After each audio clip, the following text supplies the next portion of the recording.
எல்லோருக்கும் வணக்கம். எல்லோரையும் வேர்ல்ட்ஸ் பெஸ்ட் தமிழ் சேனலுக்கு வரவேற்கிறோம். இந்த காணொளியில் நாம் பார்க்கவிருப்பது தினசரி நடப்பு நிகழ்வுகள் 7 ஜனவரி 2025 நாளுக்கானது. 7 ஜனவரி 2025 நாளுக்கானது. முதல் கேள்வி, புதுதில்லியில் சிபிஐ உருவாக்கிய பாரத் போல் இணையதளத்தை தொடங்கி வைத்தவர் யார்?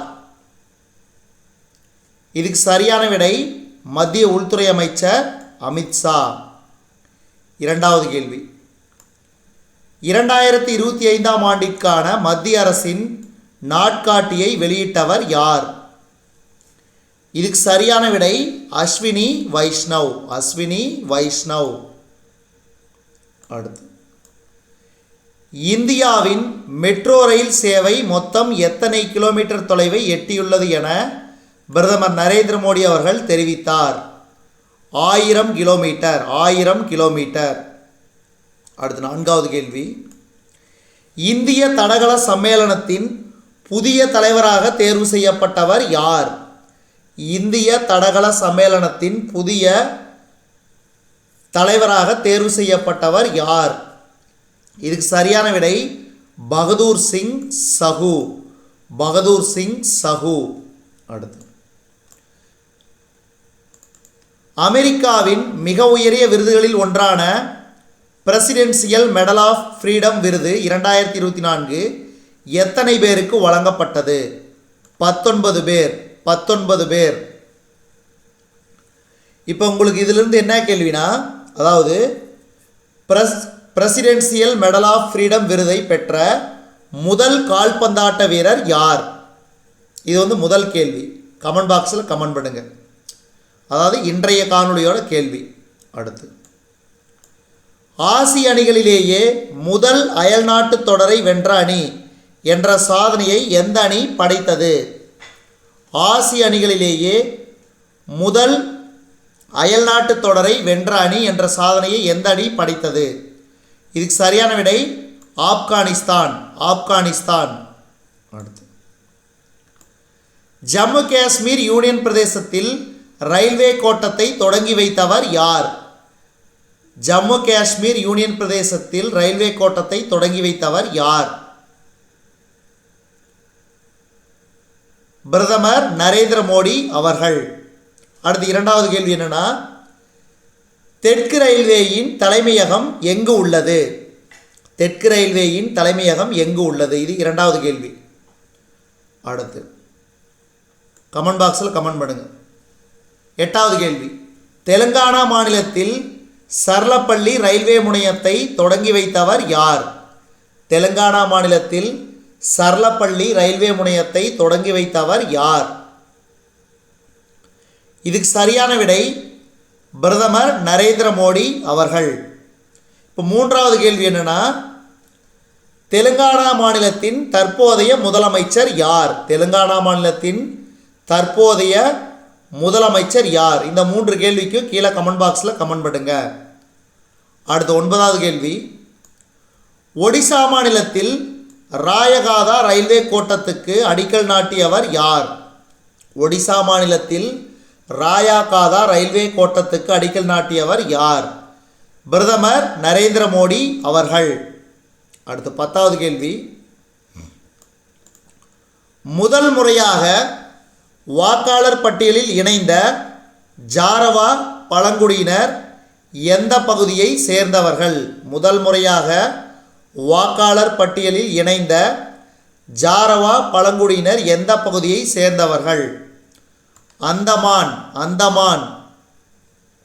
அடுத்து, 11வது கேள்வி, 2024-25ஆம் நிதியாண்டில் தூத்துக்குடி வஉசி துறைமுகம் எத்தனை காற்றாலை இறகுகளை கையாண்டு சாதனை படைத்தது? இதுக்கு சரியான விடை 1869 காற்றாலை இறகுகள். 1869 காற்றாலை இறகுகள். அடுத்து, 86வது ஜூனியர் மற்றும் இளையோருக்கான தேசிய சாம்பியன்ஷிப் டேபிள் டென்னிஸ் மகளிருக்கான 19 வயதுக்குட்பட்டோருக்கான ஒற்றையர் பிரிவில் சாம்பியன் பட்டம் வென்ற வீராங்கனை யார்? தமிழகத்தைச் சேர்ந்த எம் ஹன்சினி. அடுத்து, திருமண விழாக்களில் மதுபானம் வழங்குவதை தவிர்த்த பல்லோ கிராம பஞ்சாயத்து எந்த மாநிலத்தில் உள்ளது? திருமண விழாக்களில் மதுபானம் வழங்குவதை தவிர்த்த பல்லோ கிராம பஞ்சாயத்து எந்த மாநிலத்தில் உள்ளது? பஞ்சாப். பஞ்சாப். அடுத்து, 49வது இந்திய சுற்றுலா மற்றும் தொழில் பொருட்காட்சி எங்கு தொடங்கியது? சென்னை. சென்னை. அடுத்து, சிங்கார சென்னை பயண அட்டை திட்டத்தை அறிமுகப்படுத்தியவர் யார்? சிங்கார சென்னை பயண அட்டை திட்டத்தை அறிமுகப்படுத்தியவர் சிவசங்கர். சிவசங்கர். அடுத்து, எந்த நாட்டில் 7.1 ரிக்டர் அளவிலான சக்தி வாய்ந்த நிலநடுக்கம், அதாவது இன்று 7 ஜனவரி 2025 ஏற்பட்டு 50க்கும் மேற்பட்டோர் உயிரிழந்தனர்? இது இமயமலைக்கு அடிப்பகுதியில் உள்ள திபெத் நாட்டில். திபெத் நாட்டில். இதெல்லாம் சமீபத்திய செய்திகளில் இடம்பெற்ற செய்தி. அடுத்து, ஆஸ்திரேலியாவின் வெஸ்டர்ன் சிட்னி பல்கலைக்கழகம் இந்தியாவில் தனது முதல் கிளையை எங்கு அமைக்க உள்ளது? ஆஸ்திரேலியாவின் வெஸ்டர்ன் சிட்னி பல்கலைக்கழகம் இந்தியாவில் தனது முதல் கிளையை எங்கு அமைக்க உள்ளது? Option B, Uttar Pradesh. உத்தரப்பிரதேசம். அடுத்து, தமிழ்நாடு மாநிலத்தில் வாக்காளர்கள் மொத்தம் எத்தனை பேர் உள்ளனர்? தமிழ்நாடு மாநிலத்தில் வாக்காளர்கள் மொத்தம் எத்தனை பேர் உள்ளனர்? 6.36 கோடி. 6.36 கோடி. இன்னைக்கு என்னென்ன கேள்வி கேட்டிருந்தா ஞாபகம் வச்சுங்க. அதாவது, அமெரிக்காவின் உயரிய விருதான பிரசிடென்சியல் மெடல் ஆஃப் விருது பெற்ற முதல் கால்பந்தாட்ட வீரர். இரண்டாவது கேள்வி, தெற்கு ரயில்வேயின் தலைமையகம் எங்கு உள்ளது? மூன்றாவது கேள்வி, தெலுங்கானா மாநிலத்தின் தற்போதைய முதலமைச்சர் யார்? இந்த 3 கேள்விக்கும் கீழே கமெண்ட் பாக்ஸில் கமெண்ட் பண்ணுங்க. இந்த காணொளி முடிவில் நேற்றைய கேள்விக்கான பதில் சொல்கிறேன்.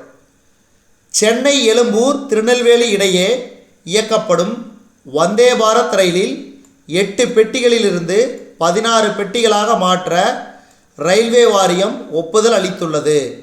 அடுத்து,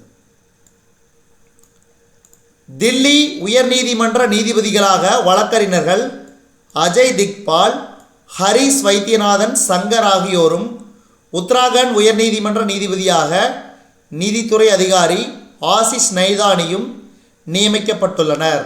அடுத்து, கனடா பிரதமர் ஜஸ்டின் ட்ரூடோ 6 ஜனவரி 2025 ராஜினாமா செய்தார். நேற்றைய காணொளிக்கான பதில்கள்: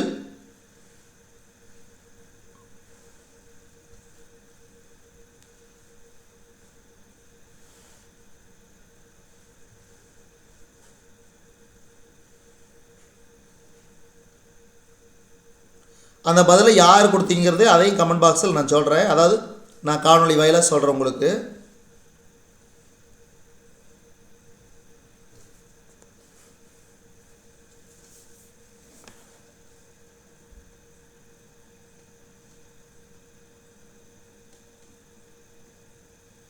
Stock market is not about.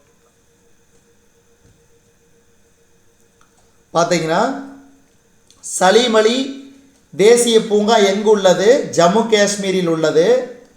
அதே மாதிரி, அதாவது கால்பந்தாட்டங்களில் அதிக கோல்கள் அடித்தவர் என்ற சாதனையை படைத்தவர் கிறிஸ்டியானோ ரொனால்டோ. இந்த 2 கேள்விக்கும் பிரவீன் அஃபீஷியல் என்கிறவங்க பதில் சரியாக கொடுத்துருந்தீங்க. அதே மாதிரி, ஒலிம்பிக் போட்டிகளில் இந்தியாவின் முதல் பேட்மிண்டன் பதக்கத்தை வென்றவர் சாய்னா நேவால். கரெக்டு தான். ஆனால் நான் கேட்ட கேள்வி பார்த்தீங்கன்னா, இந்திய அளவில் பேட்மிண்டன் போட்டியில் முதல் சாம்பியன் பட்டத்தை பெற்ற வீரர் யார்? யார்னா பிரகாஷ் படுகோனே. பிரகாஷ் படுகோனே. அதுக்கு அடுத்தபடியாக கோபிச்சந்த். இதெல்லாம் இவங்க பேர்லாம் நீங்கள் ஞாபகம் வச்சுக்கோங்க. ஏன்னா கோபிச்சந்த் அகாடமியிலிருந்து தான் நிறைய விளையாட்டு வீரர்கள் சமீபத்தில், அதாவது ரீசன்ட் டைம்ஸில் சாம்பியன் பட்டம் வெல்றாங்க பேட்மிண்டன். அதாவது கோபிச்சந்த் அகாடமி எங்கே உள்ளது? ஹைதராபாத்தில் உள்ளது. இதெல்லாம் ஞாபகம் வச்சுக்கோங்க. இந்த கேள்விகளுக்கு அதாவது தினந்தோறும் பிரவீன் அஃபீஷியல் அவங்க ஆன்சர் பண்ணுறாங்க. அவங்களுக்கு வாழ்த்துக்கள். இவர் மட்டும் இல்லாமல் நிறைய பேர் நீங்கள் கமெண்ட் பண்ணிங்கன்னா உங்களுக்கு தினந்தோறும் நீங்கள் கரண்ட் அஃபேர்ஸ் ஆகட்டும், நான் கேட்குற கேள்விகளாகட்டும், உங்களுக்கு ரிப்பீட்டட் மோடில் உங்களுக்கு தினந்தோறும் ஞாபகம் வச்சுட்டே இருக்கலாம். அதனால் கேட்குற கேள்விக்கு பதிலளிங்க மறக்காமல். இப்போ இன்றைய கேள்வி என்னென்ன? 3 கேள்வி கேட்டிருந்தேன். அதாவது பிரசிடென்சியல் மெடல் ஆஃப் விருது, அமெரிக்க உயரிய விருதான பிரசிடென்சியல் மெடல் ஆஃப் விருது பெற்ற முதல் கால்பந்து வீரர் யார்? 2வது கேள்வி, அதாவது தெற்கு ரயில்வேயின் தலைமையகம் எங்கு உள்ளது? அதே மாதிரி 3வது கேள்வி, தெலுங்கானா மாநிலத்தின் தற்போதைய முதலமைச்சர் யார்? இந்த 3 கேள்விக்கும் பதிலளிங்க மறக்காமல் கமெண்ட் பாக்ஸில் பதிலளிங்க. அதே மாதிரி தொடர்ந்து நம்ம வேர்ல்ட்ஸ் பெஸ்ட் தமிழ் சேனலை தொடர்ந்து பாருங்கள். நம்ம சேனலை சப்போர்ட் பண்ணுங்கள். கொஞ்சம் சீக்கிரமாகவே 1 லட்சம் சப்ஸ்கிரைபர் வரதுக்கு உதவி பண்ணுங்கள். நன்றி.